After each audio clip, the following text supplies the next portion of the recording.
ఈవీఎంలు వాటి మీద కేసులు, సందేహాలు సుప్రీంకోర్టు నుంచి ఆంధ్రప్రదేశ్ హైకోర్టు దాకా నడిచినటువంటి ప్రక్రియలు వీటి మీద నేను ఎప్పటికప్పుడు స్పందిస్తూ ఉన్నాను. అదే సమయంలో ఒక విషయం స్పష్టంగా చెప్తున్నాను నేను. ఇదేదో ఆంధ్రప్రదేశ్ కు సంబంధించి కానీ ఆంధ్రప్రదేశ్ లో ఎన్నికల తీర్పు ఈవీఎంల వల్ల వచ్చిందని కానీ అనుకోవటం నా ఉద్దేశం కాదు. అదే నేను స్పష్టంగా చెప్తున్నాను. ఇందులో దేన్ని మనం మిస్ అయినా లేదా కన్ఫ్యూజ్ అయినా నష్టం జరుగుతుంది. ఒకటి, దేశంలో ఈవీఎంలు వాటి పనితీరు, వివిప్యాట్లు వీటి మీద సందేహాలు ఉన్నాయి. సందేహాలు దేని మీద ఉన్నాయి?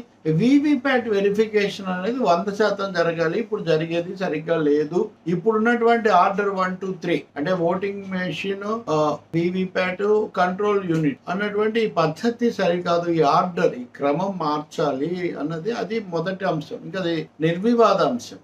ఓటేసాక వివిప్యాట్ అయిన తర్వాత కంట్రోల్ యూనిట్కి పోతే తర్వాత మార్పులు జరిగితే ఎట్లా అన్నది ప్రశ్న. ఇది సాంకేతికమైన నిర్వహణ సంబంధమైన ప్రశ్న, యంత్రానికి సంబంధించింది కాదు. ఇది more to do with election commission. రెండో అంశం, ఇది ఎలన్ మస్క్ తీసుకొచ్చింది కానీ, అమెరికాలో వచ్చింది కానీ, ఇతర చోట్ల వచ్చింది కానీ, ఇదే వివిప్యాట్లు 100% పెట్టాలనే అమెరికాలో కూడా రాబర్ట్ కెనడీ కొత్తగా అతను ప్రతిపాదించింది కూడా అదే. 100% వివిప్యాట్లు పెట్టాలి. అక్కడితో అది అయిపోతుంది. ఇక రెండో సమస్య ఏపీ. బాలినేని శ్రీనివాసరెడ్డి కానీ ఇంకొకరు కానీ ఆ కౌంటింగ్ లో అవకతవకలు జరిగాయని వాళ్ళు భావిస్తే అడగొచ్చు. దానికి ఎలక్షన్ కమిషన్ యొక్క వాళ్ళు పెట్టినటువంటి స్టాండర్డ్ ఆపరేషన్ ప్రొసీజర్ ప్రకారం జరుగుతుందని సుప్రీంకోర్టు చెప్పింది. అది సంతృప్తి చెందకపోతే వాళ్ళు అప్పుడు కోర్టుకు వెళ్ళొచ్చు. ఎన్నికల ప్రక్రియ అయిపోయిన తర్వాత కోర్టులో కూడా సవాల్ చేయొచ్చు. ఎలక్షన్ కమిషన్ పాత్ర అప్పటికి అయిపోతుంది. కాబట్టి నిర్వహించాల్సిందే ఎలక్షన్ కమిషన్ తర్వాత కూడా.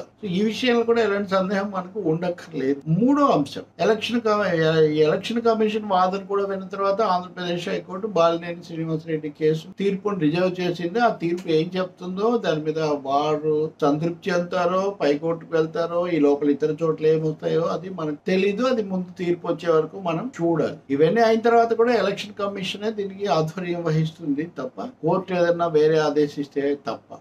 ఐదోది, ఉండవల్లి అరుణ్ కుమార్ మొన్న మాట్లాడాక నేను వెంటనే దాని మీద స్పందించాను. ఉండవల్లి కొత్తగా చెప్పిన విషయాలు ఏమీ లేవు. అది ఓట్ ఫర్ డెమోక్రసీ అనే నివేదిక కానీ, దాంతో పాటు ఇంకో రెండు ఏడీఆర్ నివేదిక, association for democratic reforms ADR నివేదిక కూడా ఉంది. అన్నింటినీ మించి ఏప్రిల్ 24న సుప్రీంకోర్టు తీర్పు ఇచ్చింది కదా, దానికి సంబంధించి ప్రతిపక్షాలు అప్పుడు ఏడీఆర్ వేసిన కేసు కూడా ఉంది సుప్రీంకోర్టు ముందు.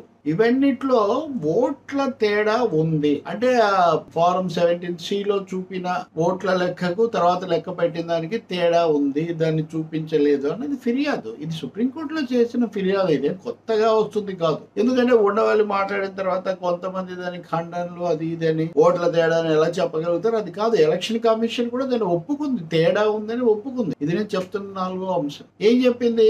ఎర్లీ రిపోర్ట్స్, అల్టిమేట్ రిపోర్ట్స్ మధ్యలో తేడాను పొరపాటు పడుతున్నారు, కన్ఫ్యూజ్ చేస్తున్నారు, దారి తప్పిస్తున్నారని ఎలక్షన్ కమిషన్ ఆరోపించింది. కానీ ఇప్పుడు ఓటర్ ఫర్ డెమోక్రసీ నివేదిక వచ్చిన తర్వాత ఇలాంటి ఫిర్యాదు 2019 ఎన్నికల్లో కూడా ఉంది. కాబట్టి ఇది కొత్త ఫిర్యాదు కూడా కదా, 5 ఏళ్ల కిందటిది. 2019లో ఎన్ని ఓట్లు పడ్డాయి అనేది మొన్న 2 ఏళ్ల తర్వాత ఖాయం చేసి, కాబట్టి ఓట్ల లెక్కింపులో సంఖ్యలో తేడా ఉంది అన్నది. ఇది ఎందుకు వచ్చింది అనేది ఎలక్షన్ కమిషన్ వివరించాల్సి ఉంటుంది. ఈ రోజు కాకపోతే రేపు ఎక్కడ తేడా వస్తుంది, ముందుగా ఎందుకు ప్రకటిస్తున్నారు అయితే తేడాలు, ఇది చూడాలి. దీంట్లో ఇంకా లేదు, తేడానే లేదని ఎవరైనా వాదిస్తే అది కూడా నిలబడదు. ఇవి మొదటి 4-5 అంశాలు. ఆ తర్వాత ఆంధ్రప్రదేశ్ ముఖ్యమంత్రి మారిపోతాడు, మళ్ళీ ఎన్నికలు జరుగుతాయి, ఇవన్నీ కూడా హాస్యాస్పదమైన ఆధారరహితమైనటువంటి మాటలు. నేను ఈ విషయం స్పష్టంగా చెప్పదలుచు. కొన్ని నియోజకవర్గాల్లో తేడాలు ఉండొచ్చేమో, సందేహాలు ఉండొచ్చేమో. 45 రోజుల లోపల ఫిర్యాదు చేసిన వాళ్ళకి ఎలక్షన్ కమిషన్ మొదట,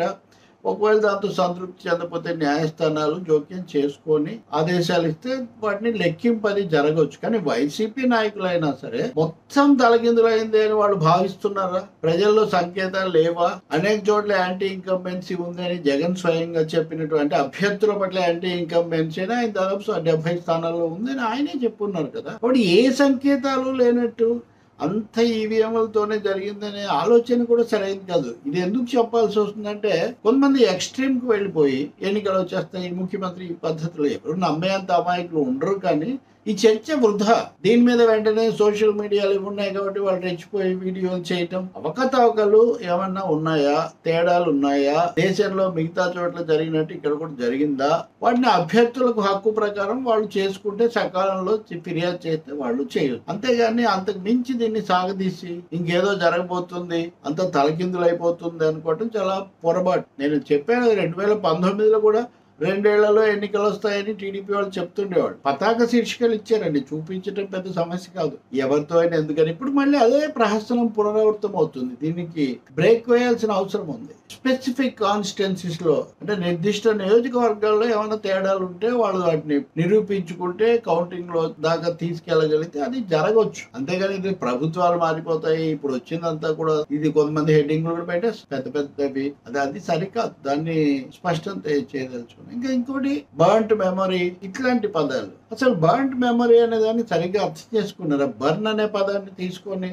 అక్కడేదో తగలబెట్టేశారు, అక్కడేదో పాడు చేసేసారు అన్న పద్ధతిలో మాట్లాడుతున్నారు. బర్న్ మెమరీ, అసలు మెమరీ బర్న్ అయితేనే అక్కడ ఒక ప్రక్రియ, ఒక ట్రాన్సాక్షన్ రికార్డ్ అవుతుంది. కారు నడిపినప్పుడు ఏ విధంగా పెట్రోల్ ఖర్చు అవుతుందో అలాగే కరెంట్ కూడా మనం వాడుతున్న కొద్దీ ఖర్చు అయిపోతూ ఉంటుందో అలాగే మెమరీ కూడా బర్న్ అవుతుంది. మెమరీ బర్న్ అవటమే అసలు ఈ ప్రక్రియలో కీలకమైంది. బర్న్ మెమరీని కాకుండా మిగిలిన దాన్ని ముగించాలి, లేకపోతే మళ్ళీ అవకతవకలకు అవకాశం వస్తుంది. దీన్ని నేను టెక్నికల్ గా మరింత బాగా కూడా తర్వాత ఎక్స్ప్లెయిన్ చేయడానికి ప్రయత్నిస్తాను.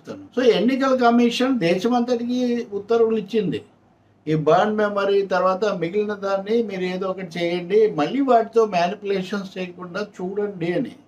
ఇది బర్న్ మెమరీ సరిగ్గా చూడాలి, మైక్రోచిప్, మైక్రో ప్రాసెసర్, అది చెయ్యాలని దీంట్లో చెప్పడం అంటే ఇది జరిగిన ప్రాసెస్. ఎన్నికల రోజు పోలింగ్ నాటికి బర్న్ అయిన మెమరీని లెక్కలోకి తీసుకోవాలి, మిగిలినది ఉండకూడదు అని. అదే ఇక్కడ సూత్రం. ఇప్పుడు ఎలక్షన్ కమిషన్ కూడా ఎక్కడి నుంచైనా మీరు ఏదైనా తీసుకోండి, ఏ యూనిట్లో అయినా మీరు మ్యాచ్ చేయండి, జాయిన్ చేయండి, మేము అక్కడ మాక్ పోలింగ్ చేస్తాము అంటే వీటిలో అలాంటి లోటుపాట్లు ఏమీ లేవు అని నిరూపించడం వాళ్ళ ప్రయత్నం. కొత్తగా మాక్ పోలింగ్ కాదు, ఇదివరకు జరిగిన పోలింగ్లో సరిగ్గా ఉందా లేదా మాకు చూపించండి అనేది బాలినేని కేసు సారాంశం.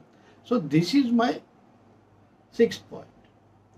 7th పాయింట్ విషయానికి వస్తే, ఇంత సున్నితమైన విషయంలో దేశమంతా జరుగుతున్న చర్చ అది ప్రధానంగా ఎన్డీఏకు అంటే బీజేపీకి ఉద్దేశించబడింది.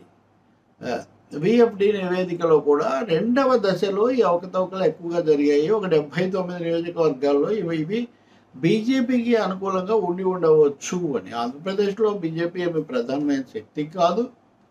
దాని మీద అలాంటి ఇక్కడ జరిగిన దాని మీద విఎఫ్డి నివేదికలో ఏమీ చెప్పింది లేదు.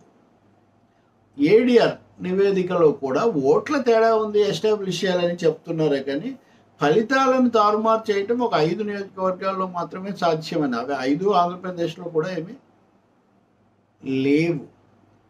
కాబట్టి ఇక్కడ మొత్తంగా ఇంకోటి ఎన్నికలు వాటి నిర్వహణ ఫిర్యాదులు ఇవి ఎప్పుడు ఉన్నాయి, గతంలో కూడా ఉన్నాయి, ఇప్పుడు కూడా ఉన్నాయి. వీటిని వైసీపీ టీడీపీ యాంగిల్లోనే చూడటం చాలా పొరపాటు. అలాగే ఫిర్యాదు చేయడమే మహాపరాధం అన్నట్టు మాట్లాడటం కూడా పొరపాటు. ఎందుకంటే సుప్రీంకోర్టు ఎన్నికల దీని మీద ఈవీఎంల మీద ఇచ్చిన తీర్పులో చంద్రబాబు నాయుడు గతంలో వేసిన కేసును కూడా ఉదాహరించింది. కాబట్టి తెలుగుదేశం కేసు వేస్తే ఏ విధంగా న్యాయమో వీళ్ళు కూడా వేసుకోవచ్చు. న్యాయస్థానంలో న్యాయం జరుగుతుందని మనం ఆశించాలి తప్ప. 9వ పాయింట్, ఈ విషయంలో ఏపీలో ప్రధాన ప్రతిపక్షంగా ఉండొచ్చు కానీ దేశంలో పిటిషన్లు, కేసులు మళ్ళీ రీకౌంటింగ్ కోరుతున్న వాళ్ళలో బీజేపీ వాళ్ళు కూడా ఉన్నారు. కాబట్టి కాంగ్రెస్ వాళ్ళు కూడా ఉన్నారు, బీజేడీ వాళ్ళు కూడా ఉన్నారు. కాబట్టి ఇదేదో కేవలం 2 పార్టీలకు కానీ లేకపోతే ఏపీకి మాత్రమే పరిమితమైన అంశం కాదు. చివరి 10వ పాయింట్, కోర్టులు వీటిని తీసుకున్న మేరకు వీళ్ళ వాదనల్లో ఏదో వినాల్సింది ఉంది, విచారించాల్సి ఉంది, పరిశీలించాల్సింది ఉంది అని మనం గుర్తించాలి, ఒప్పుకోండి. అసలు ఏమీ వినకూడదు, అంతా all is well with the world అనుకుంటే కోర్టులు అసలు ఎంటర్టైన్ చెయ్యవు కదా. మొన్న కూడా చెప్పాను, మీరు హైకోర్టులో కేసులు వేసుకోవచ్చు అని సుప్రీంకోర్టు ధర్మాసనం, జస్టిస్ సంజీవ్ ఖన్నా ధర్మాసనం 20వ తారీఖున కూడా తీర్పు చెప్పింది. కాబట్టి ఈ 10 అంశాలు ఆధారంగా ఒక వాస్తవికమైన సమతుల్యమైన అభిప్రాయానికి రావాలి, కానీ ఏకపక్షంగా ఒకరినొకరు ఖండించేసుకోవటం, లేకపోతే ఏదో ప్రభుత్వాలు మారిపోతాయి, ఎన్నికలు వచ్చేస్తాయి, అయిపోతుంది అనుకోవటం, అది మటుకు అది అవాస్తవికం, అనవసరమైన విషయం. ఇప్పటికి జరిగినవి చాలక ఏదైనా ఓట్ల తేడాలుండి ఎక్కడైనా స్వల్ప తేడాతో ఓడిపోయిన వాళ్ళకి ఏదైనా ఎక్కడైనా దేశంలో జరిగితే జరగవచ్చు.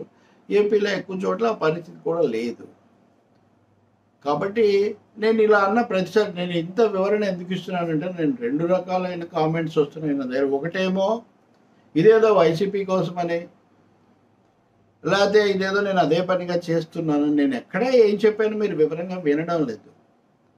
రెండో విషయం, మిగతా చోట్ల జరిగినప్పుడు ఏపీలో జరగదని ఎందుకు చెప్తారు, ఏపీలో ఇదే జరిగింది 100% వైసీపీ వాళ్ళు నమ్ముతున్నారు. వాళ్ళ ఇష్టం వాళ్ళది, కానీ నేనైతే ఏమి ప్రభుత్వం మారిపోయేటంత తలకిందులు అయిపోతుందని, లేకపోతే అదే ఈ ఫలితానికి కారణం, అక్కడ అసలు ఏమీ ఎదురుగా లేదని నేనేం భావించట్లేదు. తప్పకుండా 2 శిబిరాలు చాలా గట్టిగా ఘర్షణ పడ్డాయి. అందులో ఇటువైపున 3 పార్టీలు కలవటం, జనసేన కలవటం, దాని ప్రభావం ఓట్ల మీద ప్రభావం చూపించలేదు, కనిపిస్తూనే ఉంది కదా.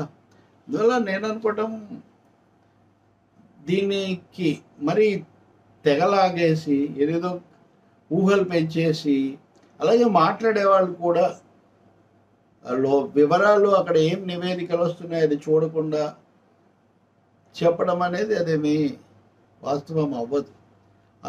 దేశాల్లో జరిగిన ఎన్నికల మీద అమెరికా కూడా నచ్చితే ఒక విధంగా, నచ్చకుంటే ఒక విధంగా చేస్తుంటుంది. అలా కుదరదు కదా. ఈవీఎంలు అనే వాటి ప్రాసెసింగ్, లేదా ఎలా చేయాలి, ఆర్డర్ ఎలా ఉండాలి అన్నది వీవీప్యాట్లు ఎందుకు తప్పకుండా పెట్టి ఓటర్ అప్పుడే నిర్ధారణ జరిగేది చూడాలి. ఇది దీర్ఘకాల సమస్య, దేశం అంతటికి సంబంధించిన సమస్య.